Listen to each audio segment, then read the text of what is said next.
Assalamualaikum warahmatullahi wabarakatuh. Di video aku kali ini, aku akan memberikan informasi mengenai 10 alat teknologi dalam praktik kebidanan. Sebelumnya, aku memperkenalkan diri terlebih dahulu. Nama aku Vicky Ambar Rahmawati, NIM 12301230011, mata kuliah Fisika Kesehatan, dosen pengajar Ibu Ima Kurniastuti STMT, Prodi S1 Kebidanan Lintas Jalur, Fakultas Keperawatan dan Kebidanan, Universitas Nahdlatul Ulama Surabaya, tahun ajaran 2023-2024. Sebelumnya, video ini aku buat untuk memenuhi tugas mata kuliah Fisika Kesehatan.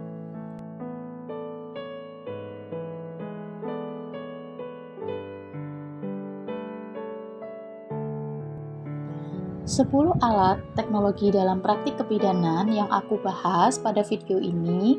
Yang pertama, elektrokardiogram atau EKG, 2. USG Doppler, 3. Fetal Doppler, 4. Suction pump, 5. Vakum ekstraksi, 6. NST, 7. Inkubator bayi, 8.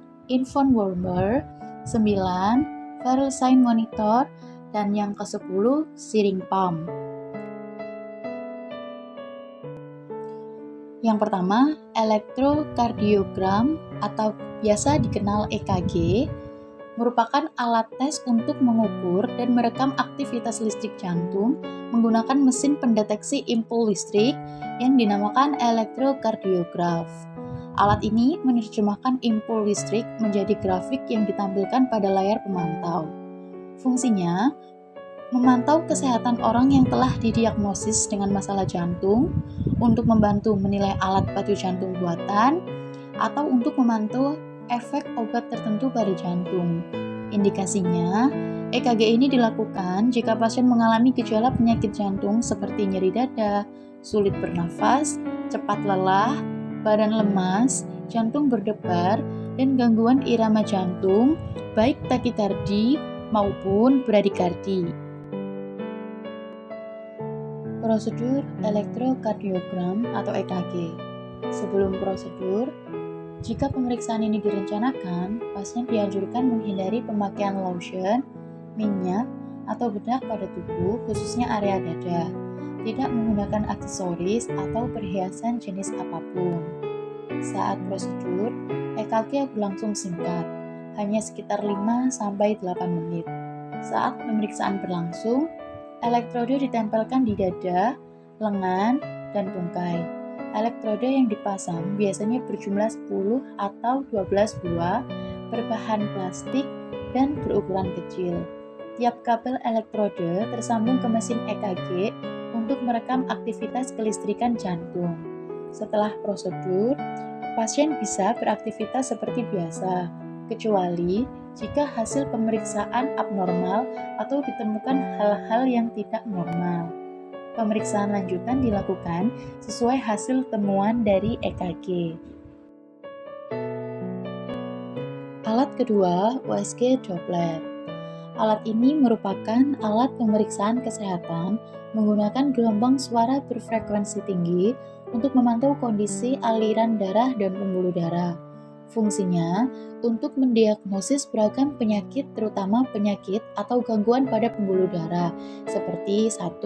Kondisi aliran darah di pembuluh arteri dan vena yang ada pada lengan, kaki, atau leher. 2.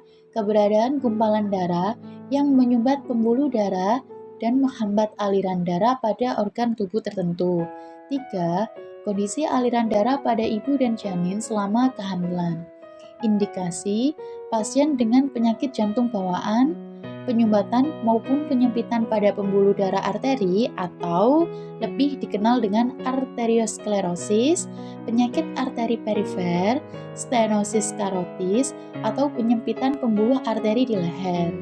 Penyumbatan pembuluh vena, misalnya akibat deep vein thrombosis atau DVT, tumor pada pembuluh darah atau twin-to-twin transfusion syndrome atau TTTS. Prosedur USG Doppler. Sebelum prosedur, Sebelum melakukan pemeriksaan dengan USG Doppler, dokter atau bidan akan mengoleskan gel di permukaan kulit pada area tubuh yang akan diperiksa. Saat prosedur, dokter akan melakukan transducer atau perangkat pemancar gelombang suara untuk memantau kondisi organ, jaringan tubuh, dan pembuluh darah di dalam tubuh pasien.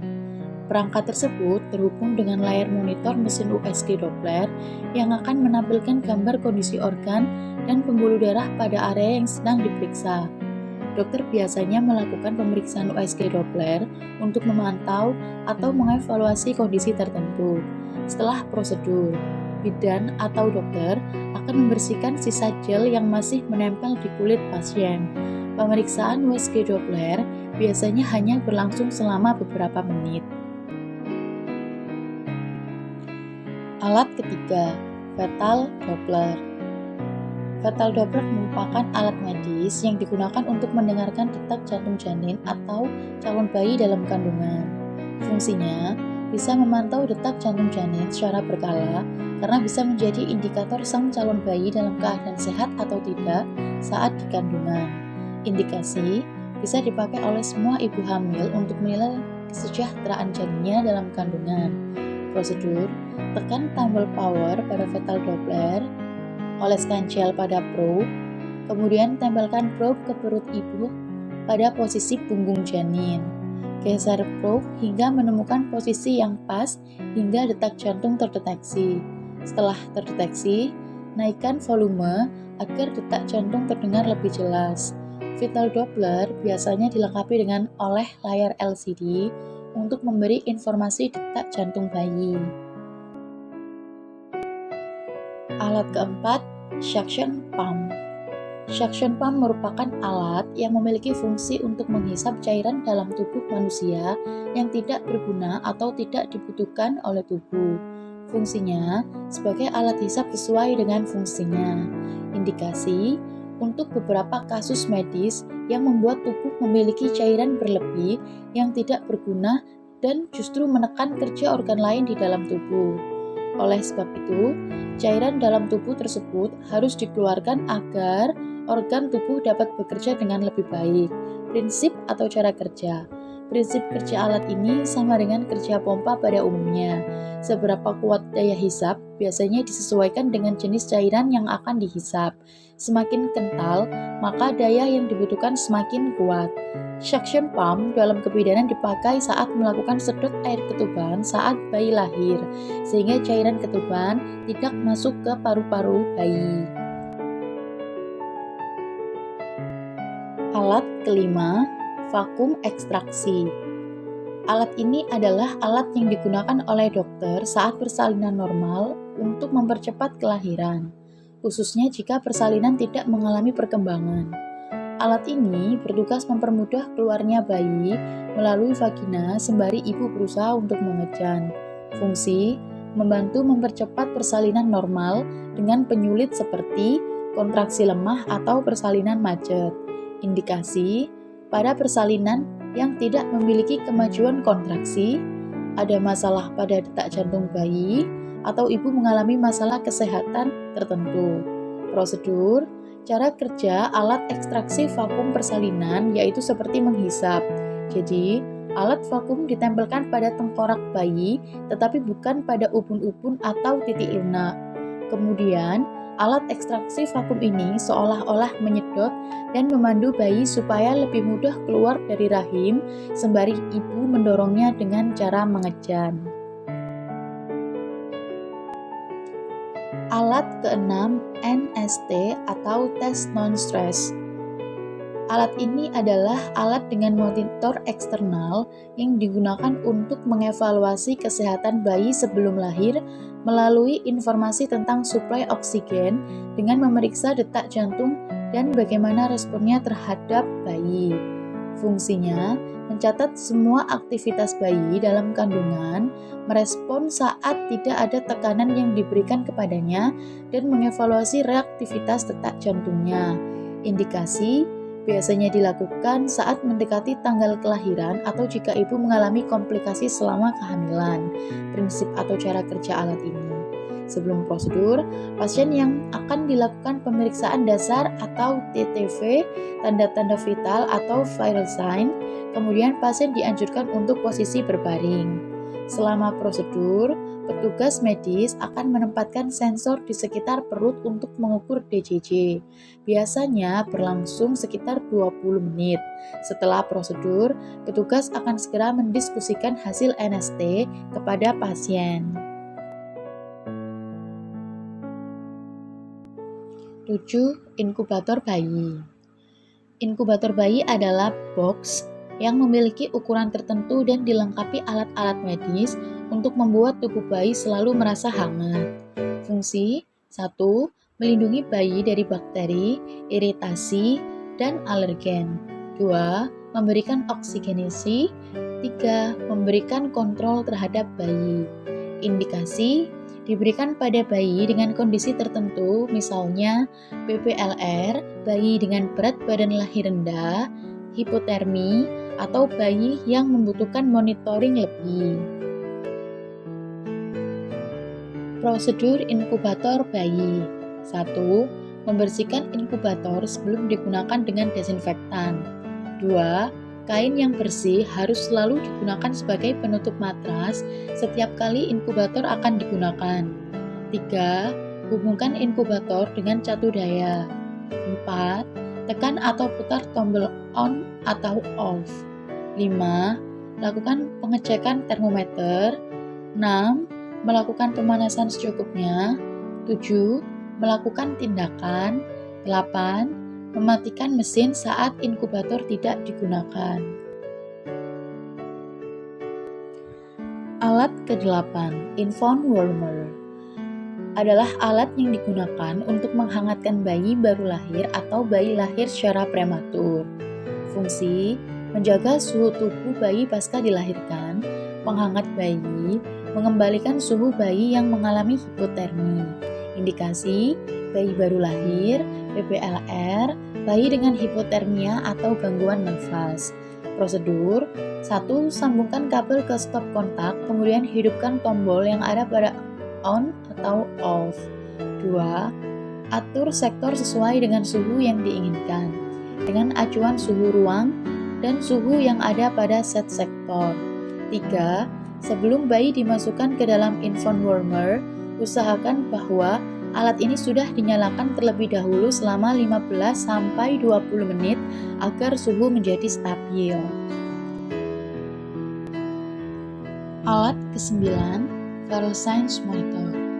Sesuai dengan namanya, alat ini merupakan alat kesehatan yang digunakan untuk mengukur dan mengawasi keadaan dari tanda-tanda vital yang ada pada tubuh manusia, meliputi tekanan darah, suhu, respirasi, dan nadi. Fungsinya, tujuan dari pengukuran vital sign adalah mengetahui rentang suhu tubuh pada pemeriksaan suhu, mengetahui denyut nadi atau irama, frekuensi, dan kekuatan, menilai kemampuan kardiovaskuler, mengetahui frekuensi, irama, dan kedalaman pernafasan, menilai kemampuan fungsi pernafasan, mengetahui nilai tekanan darah. Indikasi untuk pasien yang membutuhkan monitoring, terutama masalah para vital sign yang meliputi tekanan darah atau tensi darah, denyut nadi, laju pernafasan, dan suhu tubuh. Prinsip atau cara kerja alat ini, pada masing-masing alat vital signs monitor terdapat sensor yang nantinya akan dipasangkan ke tubuh pasien. Sensor-sensor ini dipasangkan dengan cara ditempelkan ke bagian tubuh atau dipasangkan di ujung jari. Nantinya secara otomatis sensor ini akan mengirimkan informasi ke dalam komputer yang ada di dalam monitor untuk diolah dan ditunjukkan pada layar monitor. Hasil olahan tersebut dapat berupa angka yang nantinya dijadikan dasar pada perhitungan apakah fungsi vital tubuh pasien bekerja dengan baik. Alat ke-10, syringe pump. Alat ini merupakan peralatan medis yang digunakan untuk mengatur proses penyuntikan masuknya cairan obat ke dalam tubuh pasien dengan kuantitas dan waktu tertentu. Jadi, syringe pump ini digunakan bersamaan dengan alat lain, yaitu syringe disposable atau yang disebut dengan istilah SPAD. Fungsi membantu mengatur kuantitas dan waktu serta dosis penyuntikan cairan obat kepada pasien. Kegunaannya adalah untuk memberikan dosis obat dengan akurat, tepat waktu, dan sesuai dengan kebutuhan tanpa berulang kali melakukan penyuntikan. Indikasi diberikan pada pasien dengan indikasi pengobatan seperti membutuhkan cairan nutrisi atau obat seperti insulin atau hormon, antibiotik, obat kemoterapi, dan penghilang rasa sakit ke dalam tubuh pasien dalam jumlah besar ataupun kecil dalam jangka waktu tertentu secara teratur. Prosedur, cara menggunakan siring pump haruslah mematuhi dan sesuai dengan SOP atau standar operasional pelaksanaan yang sudah ditetapkan, baik secara penggunaan alat dan juga perhitungan rumus untuk menentukan kecepatan speed dari siring pump. Berikut gambar mengenai bagian-bagian siring pump. Di dalam siring pump terdapat satu layar display. Siring pump juga dilengkapi dengan layar display untuk menampilkan berbagai macam pengaturan-pengaturan agar bisa dilakukan dengan lebih mudah. Alat ini dilengkapi dengan sistem mikrokomputer yang cukup canggih sehingga dapat mengatur kerja mekanik agar berfungsi sesuai dengan perintah yang diinputkan. 2. Power supply. Power supply tenaga listrik yang membuat rangkaian dalam alat tersebut dapat bekerja. 3. Panel operasi. Siring pump dilengkapi dengan panel operasi yang cukup sederhana dengan beberapa tombol multifungsi. Artinya, dapat bekerja untuk berbagai perintah yang berbeda saat dalam mode operasi berbeda. Di antara beberapa tombol yang terdapat di dalam panel operasi diantaranya tombol on or off, up or down, mode, bolus, hold, dan berbagai macam tombol lainnya. 4. Siring clamp berfungsi untuk klem alat suntik atau shearing disposable agar tidak dapat bergerak ke sana kemari pada saat proses penyuntikan berlangsung. 5. Finger grips. Finger grips adalah semacam sistem penjepit bagian belakang siring untuk mempermudah penempatan posisi siring. Finger grips ditekan dengan dua jari agar alat suntik atau shearing disposable dapat terjepit dan tidak bergerak, sedangkan klem menjepit siring di bagian depan. 6. Lampu indikator. Siring pump juga dilengkapi dengan lampu indikator yang akan menyala mengikuti perintah yang terdapat dalam sistem. Seperti ketika terjadi kegagalan, maka alarm dan lampu akan menyala dengan ciri tertentu. Demikian juga ketika obat di dalam siring sudah hampir habis. Gimana nih teman-teman? Sekarang sudah paham kan mengenai 10 alat teknologi yang dipakai dalam praktik kebidanan? Jangan lupa subscribe, like, dan komen video ini ya. Thanks for your attention. See you. Bye-bye.